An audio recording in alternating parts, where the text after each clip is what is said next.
Right here where we are in Charleston, in our own backyard, the South Carolina Ports Authority supports 1 in 9 jobs. 1 in 9, that's statewide. The Hugh K. Leatherman Terminal in North Charleston suspended operations Saturday, citing reduced volume and an uncertain trade forecast. Mr. Norman, we're going to start with you. Is the uncertain trade forecast due in part to tariffs imposed by President Trump? You have 60 seconds. I don't think it's a surprise that the president wanted to make fair trade. Why is it fair for other countries to charge tariffs on our products? It's reciprocal trade, which makes sense. It's caused some problems, but look at the money that it's generating. Look at the industries that's now coming to America that under the Biden administration was non-existent. We're bringing back manufacturing. We're bringing back industries, quality industries that will do business with the Ports Authority. And South Carolina's on the cusp of growth that we've got to manage, but it's got to be quality growth. So the economy here is first and foremost. The industries here that we'll attract is first and foremost. Tariffs, I think the president has done a good job of using that as leverage to aid America and make it fair trade. And I think he's 100% right, and he's balanced it with trade as he's reduced some and he's raised some. But fair trade is what we want. Mr. Lynch, same question for you. Are Trump tariffs responsible for problems at South Carolina ports? You have 60 seconds. Yes. In our business of appliances and furniture, for over 74 years, we've seen the lack of tariffs causing American manufacture to be taken over. It's a national security threat. We saw those problems during COVID. We don't make anything anymore. And, Mr. Norman, I'm going to bring that up about tariffs in this situation right here because you voted against Trump's tariffs on China solar companies. And you advocated for SilFab to come into your backyard and advocated for tax breaks for them.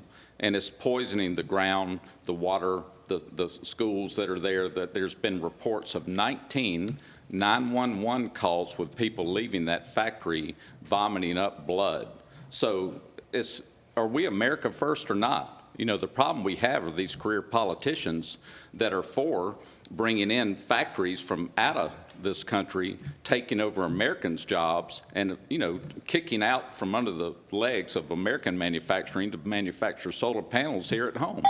Mr. Norman, I'm going to give you a chance to rebut. It's silly season you again. have 15 seconds. It's silly season with what you're saying.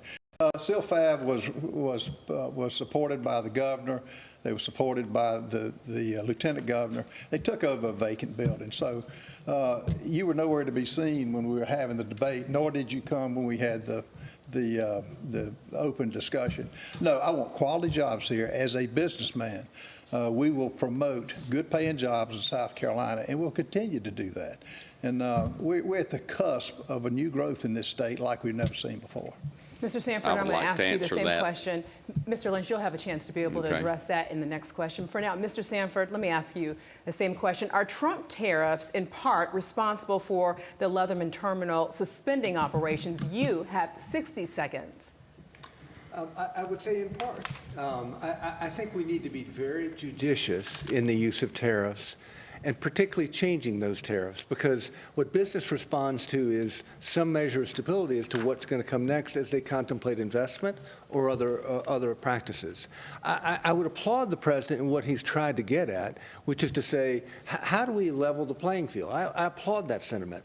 But we got to be very careful in a state like South Carolina. We have more foreign direct investment in this state than any other state domestically in the United States. So when you think about Michelin and BMW and Volvo and go down the list of international companies here, we need to be careful, because if you look in the wake of the Smoot-Hawley tariffs, we went from an average of about 40% across-the-board tariffs to slowly, because of American leadership, bringing that down somewhere between 3 and 8%, in some cases 2%.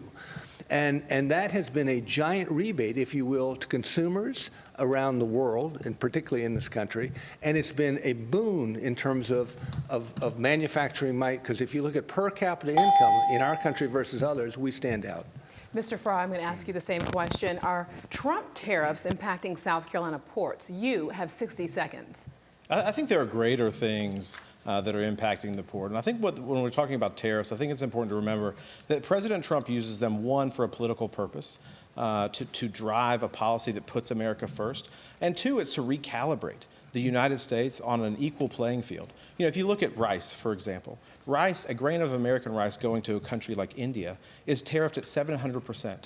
Our rice going to there, but their rice coming to this country is less than 5%. That doesn't make any sense. For the farmers that are using our ports to export their goods, cattle is another example, this is a huge economic disincentive for American farmers. And so what the One Big Beautiful Bill has done, and what a lot of these policies are designed to do, is to reshore American jobs, because at President Trump's heart and mind is the American worker. Making sure that their families can put food on the table and that we have this resurgence of American manufacturing.